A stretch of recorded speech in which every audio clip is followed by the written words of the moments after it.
उत्तम मनचाही संतान प्राप्ति के लिए कुछ खास उपाय। संतान सुख के लिए स्त्री गेहूं के आटे की 2 मोटी लोई बनाकर उसमें भीगी चने की दाल और थोड़ी सी हल्दी मिलाकर नियमपूर्वक गाय को खिलाएं। शीघ्र ही उसकी गोद भर जाएगी। किसी भी गुरुवार को पीले धागे में पीली कौड़ी को कमर में बांधने से संतान प्राप्ति का प्रबल योग बनता है। पूर्वा फाल्गुनी नक्षत्र में आम की जड़ को लाकर उसे दूध में घिसकर पिलाने से स्त्री को अवश्य ही संतान की प्राप्ति होती है। यह अत्यंत ही सिद्ध परीक्षित प्रयोग है। श्वेत लक्ष्मणा बूटी की 21 गोली बनाकर उसे नियमपूर्वक गाय के दूध के साथ लेने से संतान सुख की अवश्य ही प्राप्ति होती है। उत्तर फाल्गुनी नक्षत्र में नीम की जड़ लाकर सदैव अपने पास रखने से निसंतान दंपति को संतान सुख अवश्य प्राप्त होता है। नींबू की जड़ को दूध में पीसकर उसमें शुद्ध देशी घी मिलाकर सेवन करने से पुत्र प्राप्ति की संभावना बढ़ जाती है। उत्तम पुत्र प्राप्ति हेतु स्त्री को हमेशा पुरुष के बाएं तरफ सोना चाहिए। कुछ देर बाईं करवट लेटने से दायां स्वर और दाहिनी करवट लेटने से बायां स्वर चालू हो जाता है। इस स्थिति में जब पुरुष का दायां स्वर चलने लगे और स्त्री का बायां स्वर चलने लगे तभी दंपति को आपस में संबंध बनाना चाहिए। इस स्थिति में अगर गर्भाधान हो गया तो अवश्य ही पुत्र उत्पन्न होगा। कौन सा स्वर चल रहा है इसकी जांच नथुनों पर अंगुली रखकर कर सकते हैं। योग्य कन्या संतान की प्राप्ति के लिए स्त्री को हमेशा पुरुष के दाहिनी ओर सोना चाहिए। इस स्थिति में स्त्री का दाहिना स्वर चलने लगेगा और स्त्री के बाईं तरफ लेटे पुरुष का बायां स्वर चलने लगेगा। इस स्थिति में अगर गर्भ ठहरता है तो निश्चित ही सुयोग्य और गुणवान कन्या प्राप्त होगी।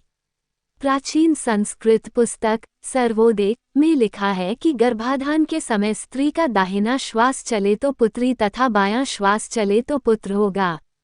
कुछ रातें ये भी है जिसमें हमें संबंध बनाने से बचना चाहिए, जैसे अष्टमी, एकादशी, त्रयोदशी, चतुर्दशी, पूर्णिमा और अमावस्या। गर्भाधान के लिए ऋतुकाल की 8वीं, 10वीं और 12वीं रात्रि सर्वश्रेष्ठ माना गया है। इन रात्रियों में संबंध बनाने के बाद स्त्री के गर्भधारण करने से संतान की कामना रखने वाले दंपतियों को श्रेष्ठ संतान की प्राप्ति की संभावना बहुत बढ़ जाती है।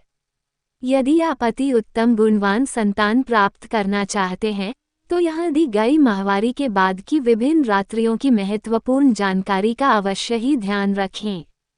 चौथी रात्रि के गर्भ से पैदा हुए पुत्र की आयु कम होती है और उसे जीवन में धन के अभाव का सामना करना पड़ता है।